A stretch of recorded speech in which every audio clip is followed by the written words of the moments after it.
What is going on, everybody? Welcome back to another week of Ian Explains. It is the third week of Spooptober, and special thanks to Dana before we jump into it for actually recommending this week's episode. We are going to be talking about Stranger Things Season 1. Season 2 is right around the corner, so, get caught up here. You don't need to watch the show. I got you. So, Stranger Things is a story about this kid.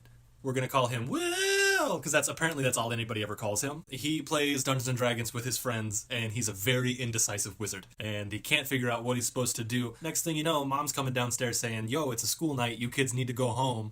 And the kid whose house, it's Mike, he's like, dude, Mom, come on, like 15 more minutes. She's like, you got school in the morning, all kinds of mom sass. Everybody leaves. Will disappears. Nobody can find him. Everybody's concerned. Cut to weird little bald girl wandering around, finds her way into a kitchen of a restaurant. The guy who owns the restaurant catches her trying to steal food, and he's like, I'm pissed off. And then the next scene, he's like, never mind. Just talk to me a little bit and you can have all the french fries you want. Spoilers, I guess I should have put that at the beginning of here, but spoilers, guy gets shot in the face by somebody pretending to be Child Protective Services. If you're watching the show, anybody who says they're a government official, don't believe them. They're actually part of some crazy conspiracy, but we'll get to that in a minute. So, Will's friends, they all decide that they have to take it upon themselves to find him. Because at this point, his mom has filed a missing persons report. Everybody's out looking, nobody's getting anything, and they're searching the place where Will went missing. And they find strange little bald girl wandering around. So Mike, Dustin, and Lucas, that's the three kids.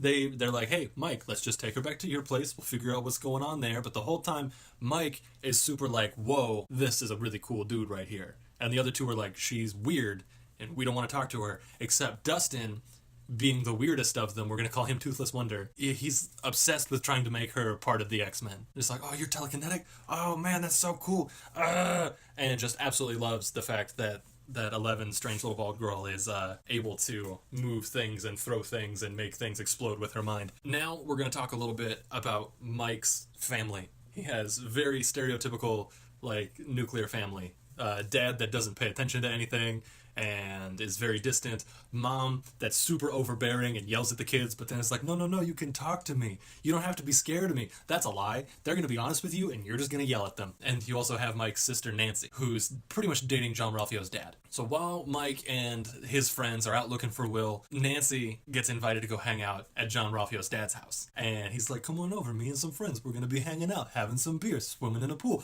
Maybe we'll have sex. Haha, it's a joke, but for real, though. So they go. Nancy takes her friend Barb, and side note on Barb, everything that's blowing up right now about her, she's the best character in the show. She is the most boring character in the show. What? I mean, she's a little bit tragic, because she's just trying to be a good friend and ends up getting caught, but don't you even try and tell me she's the best character in the show. So, Nance takes Barb to this party, and they're hanging out by the pool, shotgunning beers. They're like, come on, Barb, don't be such a square. So she goes to stab the beer can to shotgun it. You know how it works. And she cuts her hand, and that attracts the weird thing from what they call the upside down. That's the extra dimension that's right on top of ours, just slightly to the left. So this weird plant, no-face man monster guy comes sneaking out, and everybody goes back inside except for Barb, because everybody's in there making maritals, but none of them are married. And it gets Barb while she's not looking, because she's sitting at the pool like, I have no friends. And it's like, surprise, and pulls her down into the pool through the dimensions, which is weird from a physics standpoint. The kid's dweeby teacher, he's explaining how the physics of getting to an extra dimension, if it exists, would happen. And this monster is just punching holes through walls between reality and just poofing people into the other dimension. So he doesn't even have to listen to physics, apparently, and that makes me upset. Anyway, Barb gets got, and now Will and Barb are missing.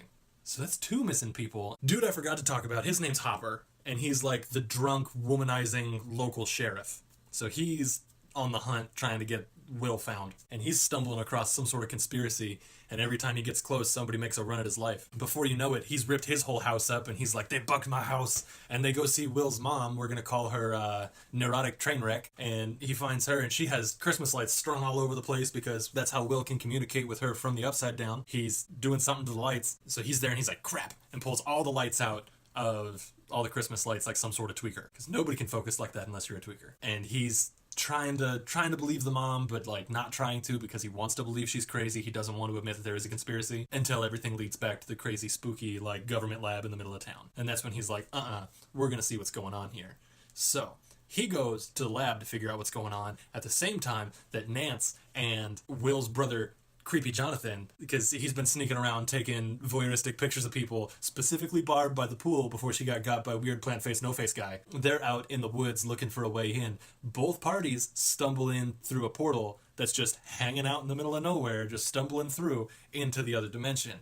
And now they're like, balls. And that's where the episode ends. Episode picks up again when you start the next one, and they're running trying to get away from weird face, no face, plant face guy. They end up getting back through. Everybody kind of runs into each other, and they're like, we don't want to tell you what's going on because we're trying to save your sanity for your own good. But the kids are starting to figure it out, and the adults know what's going on, and now they're all just one big party. So they decide to set a trap inside Will's mom's house.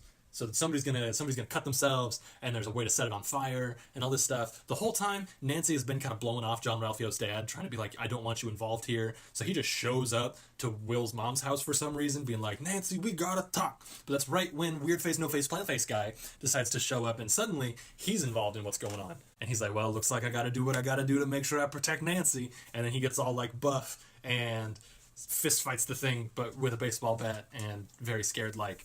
But it's cool because he's on board and he's not judging. He's just trying to make sure everybody's safe. Now, we're going to take a step back and we're going to go back to talking about 11 for a minute. See, 11, like I said, she has crazy psychic powers because she's been experimented on since she was a baby. They did this thing where they put her in a sensory deprivation bath. So pretty much they got rid of her sight, got rid of her hearing, put her underwater so she didn't feel like gravity pulling on her or anything, to see how far her mental, like her telepathy could go so she could transmit information. That's when she met weird face, no face, plant face guy. That's where all this like craziness happened. She's like, there was this thing. They decided to make a portal to the other side to see if they can meet it. And I'm like, hold up. You're going to meet a thing that has no face that splits into multiple mouths? That just sounds like a bad day.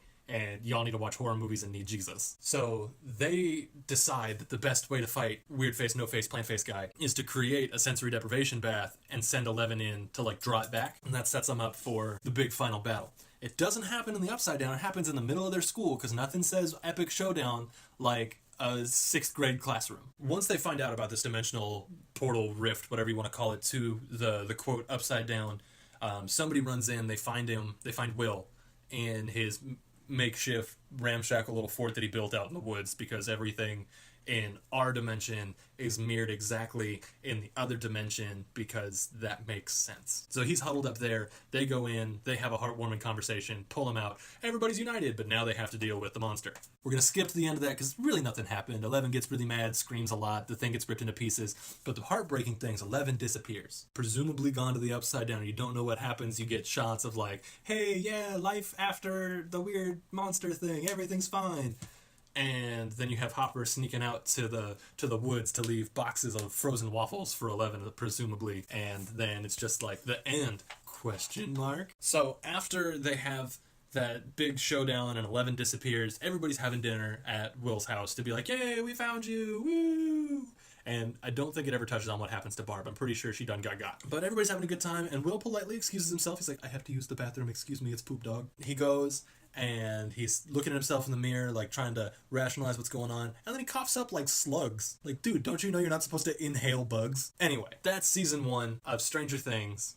Get ready for season 2. It's coming out later this month, and I'm stoked. It's going to be a good time. Me and the wife, we're going to sit down, we're going to binge watch it. I'm going to hate my life by the end of it because I don't like binge watching TV, but I'm going to do it, and it's going to be awesome. But that has been Ian Explains Stranger Things. Don't forget to like, comment, subscribe. Let me know what you thought of the show down in the comments. I want to have a conversation about this. Again, huge thanks to Dana for recommending that we do this. So tell your friends, and I'll catch you next week. Have a good one.